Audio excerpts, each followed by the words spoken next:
Hello guys, good afternoon guys. May panonoorin tayong video guys. Isang abogado nga nagkomentaryo doon sa mga nangyayari kahapon sa debate doon sa Senado patungkol sa impeachment ni Sara Duterte. Panoorin natin guys ang isang abogado na taga Cebu.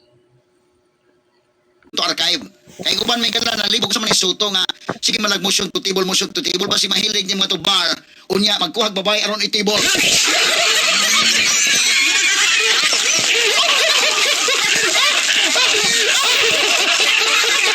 Pagtagad robotaga mahigala. Pero atong evaluate nako, pag-evaluate nako mahigala ang maayong mga speeches ganito kang Marcolita, kang Alan Peter Cayetano, kang Chis Escudero o kang Amy Marcos mo ni mga speeches mahigala medyo makatandog ba, ha? Straight to the point. Makapaukay ba, ha? Bisag ito nga Amy may galag. Speech ni Amy makagilaan, medyo makapaukay sa to. Ang speech ni Amy atol sa unang motion ni Bato de la Rosa day, motion to dismiss si Bato de la Rosa, katong speech po ni Amy medyo makapaukay sa to. O kini niyang speech po karon maog hapon tagantanig pagtagad rumuntaga mga kaigalaan. Straight to the point. So upat ka mga speeches akong ipabati ninyo katurog yung kuan lang sad. Mga maayo to in fairness ha, maayo tong tanan pero kung ako ipabati tanan limang kag pila ka abtan tag siyam siya. Ako lang pick upon katong pinakamaayo nga mga speeches nga dunay mga honor gyud. Kinsa man Marcolita, Alan Peter Cayetano, Chis Escudero o kining kang Amy Marcos nga dunay mga unod nga worth na to nga i-discuss po sa kahanginan. Ang uban mga maayo to.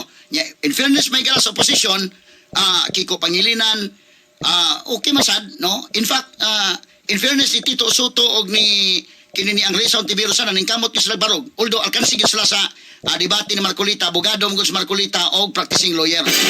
Kabantay mo lupitan gyud kanunay.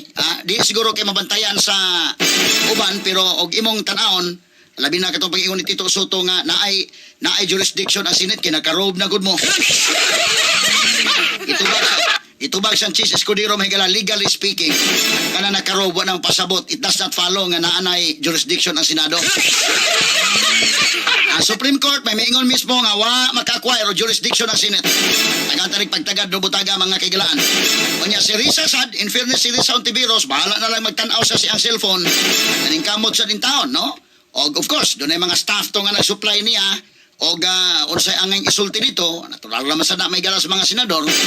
So basa in taon si Risa pud sa iyang iyang staff og sa nag-supply ito or unsa ba kato. No, do na masige mo tabang. So medyo okay man. Pero pag site na ni mga kaso medyo nalanganin sa Marcolita.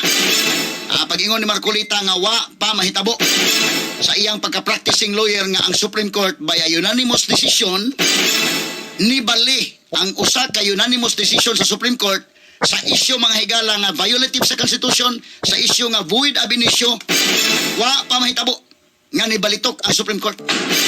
Si Rizal Ontiveros ibaos coach sa mga kaso ray, sa di ay mga kaso ay. Ang problema pagribinta pang Marcolita na kuan sa na-shock siya. Wa na magkakuan kay ngano mapag Marcolita unya usab na in bank decision or division.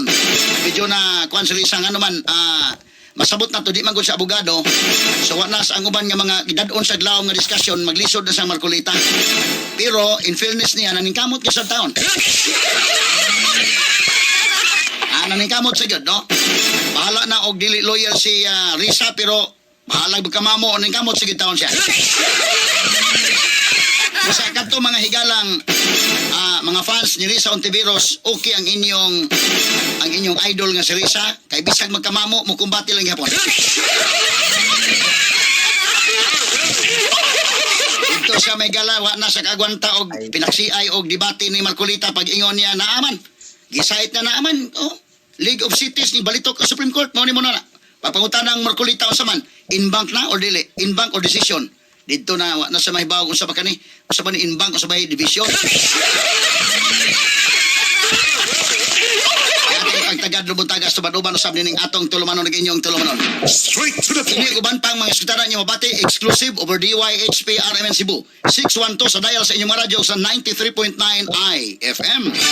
Servisyo publiko gikan sa mong lugar. Sa kanunay DYHP #1.